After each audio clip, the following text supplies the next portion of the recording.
Meus amados irmãos, a paz do Senhor. Já quero louvar a Deus, querido, pela sua vida, alunos da nossa classe Abraão, obreiros da nossa congregação em Alto Castro.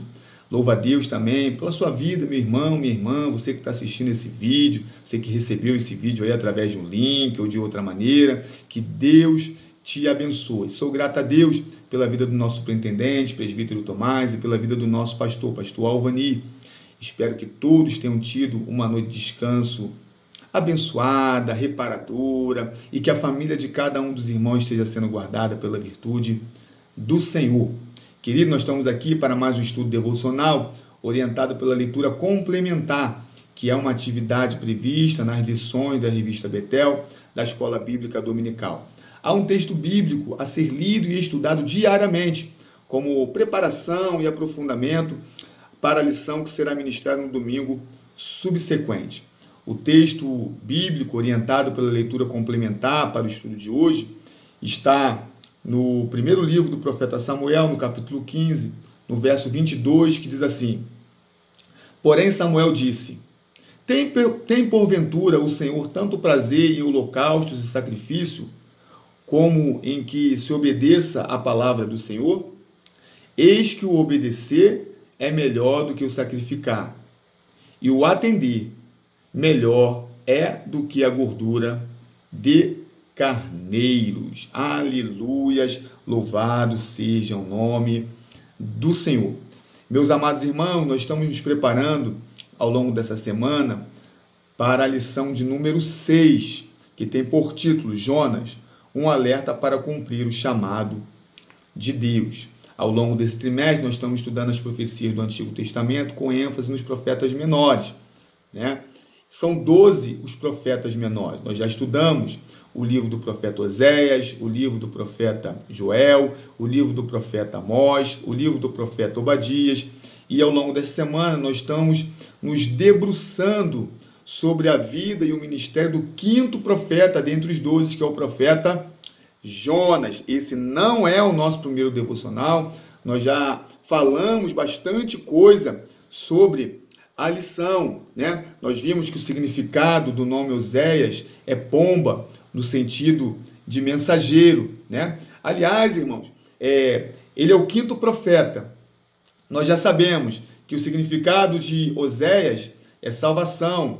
Nós já sabemos que o significado de Joel é o Senhor é Deus. Nós já sabemos que o significado de Amós é carregador, né? Aquele que carrega fardo, né? No sentido de carregar peso. E já sabemos que o significado do nome do profeta Obadias é servo do Senhor. E agora nós estamos aprendendo que o significado do nome do profeta Jonas é pomba, no sentido de ser mensageiro, né? Que nós sejamos uma pomba nas mãos do Senhor para levar mensagem a todos os lugares no nome de Jesus. Então, queridos, nós vimos que a peculiaridade do ministério do profeta Jonas era levar a mensagem de Deus até Nínive, que era a capital da Síria, o grande império assírico, império esse que iria dominar o reino do norte, né? E era conhecido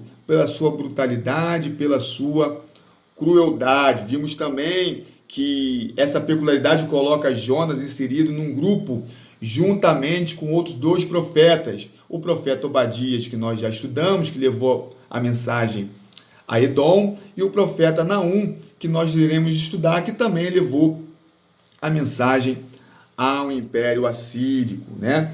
Então, meus amados irmãos, a partir de hoje, nós vamos continuar com os nossos devocionais, só que agora fazendo também o resumo dos textos bíblicos. É interessante que no verso de número 1 do capítulo 1 do livro do profeta Jonas, vai colocar Jonas como filho de Amitai, né? Essa informação é importante porque no segundo livro dos Reis, no capítulo 14, o qual nós já estudamos, né, fala assim,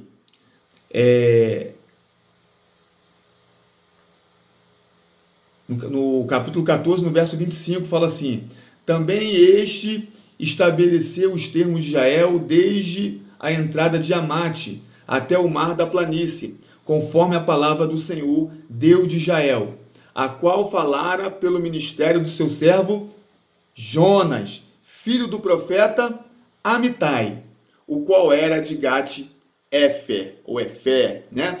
Então, é importante a identificação no livro do profeta Jonas, no verso 1, como filho de Amitai, porque isso vai nos dar a convicção de que ele é o mesmo profeta Jonas que está profetizando durante o reinado de Jeroboão II, né? Então já temos uma outra informação acerca do profeta Jonas, que ele profetizou durante o reinado de Jeroboão II. Nós falamos no devocional de ontem que com essa informação nós já sabemos então que ele também profetizou no mesmo período que Oséias e o profeta Amós. Então nós já estamos situados dentro do contexto histórico do reinado do norte daquela época. Haja visto que nós já estudamos tanto o livro do profeta Oséias como o livro do profeta Amós. Então o verso 2 diz: levanta-se, vá à grande cidade de Nínive e pregue contra ela, porque a sua maldade subiu até a minha presença. Jonas se levantou. É interessante a passagem do verso 2 para o verso 3, porque a ordem de Deus é: levante-se e vá a Nínive. E o 3 inicia dizendo: e Jonas se levantou, né? Só que ao invés de ir a Nínive, o que ele vai fazer? Mas para fugir da presença do Senhor, para Tarsis, né? Nós vimos que no devocional de ontem, que Nínive, a localização de Nínive hoje, estaria situada na região norte do Iraque.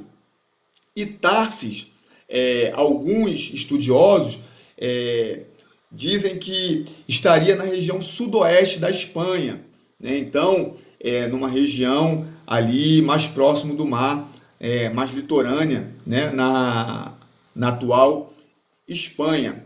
Ou seja, ao invés de Jonas seguir para a região em direção a Nínive, ele vai seguir para o lado oposto, né? Exatamente o lado oposto, né? Desobedecendo assim o mandado do Senhor. Então, Jonas ele vai se levantar e vai entrar numa embarcação para ir no lado oposto do Senhor. E o que nos chama a atenção é que vai vir, né? Diz que o Senhor lançou sobre o mar um forte vento e levantou-se uma tempestade tão violenta que parecia que o navio estava pronto para se despedaçar. Então, Deus vai colocar um impedimento no caminho de Jonas, né? E todos que estavam no barco vão sofrer esse impedimento, né? Às vezes, nós entramos no vento de outra pessoa, né?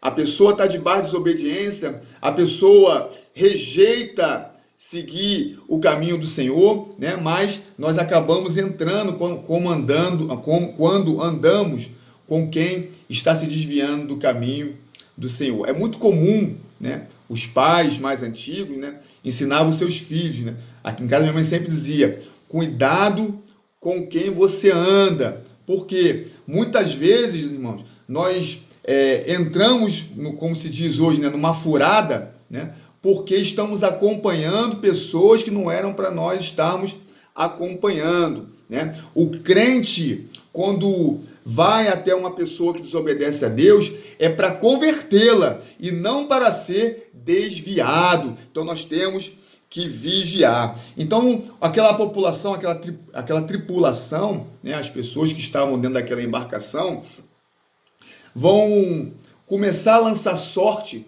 que era um meio, né, de se colocar diante de Deus, o destino das coisas, para saber por que aquela tempestade estava sobrevindo. Aqui, alguns vão dizer até que era uma prática pagã, né, porque aqueles homens não serviam ao Deus de Israel.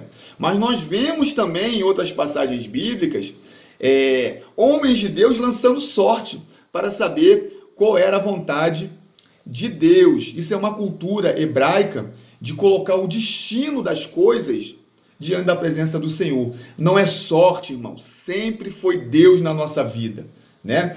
Todas as conquistas que nós temos é porque Deus abriu a porta, é porque Deus nos direcionou, Deus nos deu saúde para estudar, para trabalhar, para obter as nossas conquistas.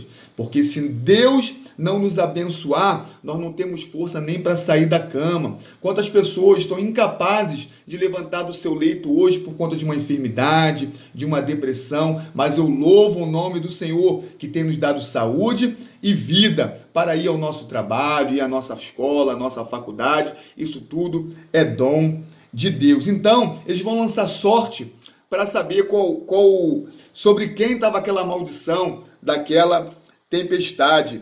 E vai cair sobre Jonas. É óbvio, irmão, que aqui eu estou resumindo. Se nós formos fazer a leitura versículo a versículo, como nós fizemos no livro do profeta Obadias, fica muito cansativo e perde o propósito, porque o livro do profeta Obadias tem só 21 versículos, né? E o livro do profeta Jonas tem 4 capítulos. Então o objetivo aqui é te auxiliar na sua leitura, de maneira que quando você for ler o livro, você vai compreender o que você está lendo.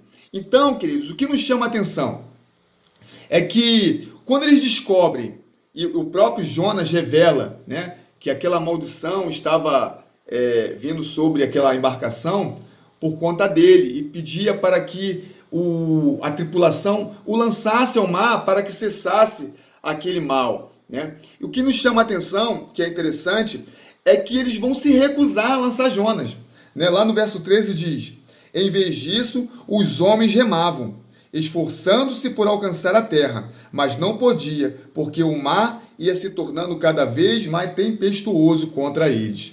Então clamaram ao Senhor, né? É interessante que, olha que interessante, Jonas, ele estava desobedecendo ao Senhor porque se recusava a acreditar que aquele povo da Síria, de Nínive, era digno de salvação. E aqueles homens, sabendo que o mal que poderia tirar-lhes a vida era culpa de Jonas, ainda assim recusaram lançar Jonas ao mar. Que grande lição Deus estava dando para Jonas, não é verdade? Então, queridos, no texto que nós lemos, no devocional de hoje, diz que é melhor obedecer do que sacrificar. Essa palavra é maravilhosa, porque Deus não está tão preocupado no nosso sacrifício, mas Deus está muito preocupado na nossa obediência. Mais vale para Deus do que as palmas, o aleluia, o glória que nós damos no culto.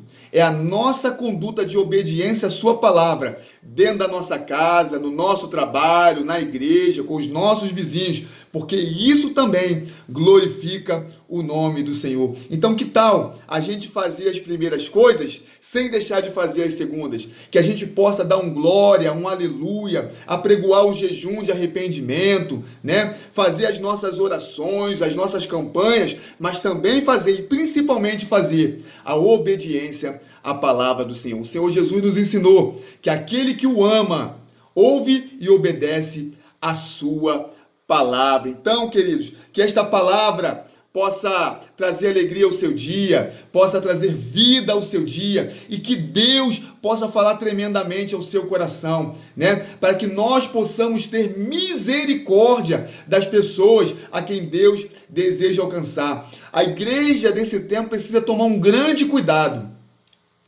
de não blasfemar contra Deus e seus propósitos quando fala mal daquele que ainda não está salvo. Porque quem sabe, aquele que ainda não foi alcançado pela palavra será uma grande potência na mão do Senhor. Querido, que Deus te dê uma terça-feira de bênção e de vitória. Continue te dando uma semana abençoada, no nome de Jesus. Querendo Deus, amanhã nós estaremos aqui para mais um estudo devocional, orientado pela leitura complementar. E que Deus continue falando melhor aos nossos corações, em nome de Jesus. Fique com Deus.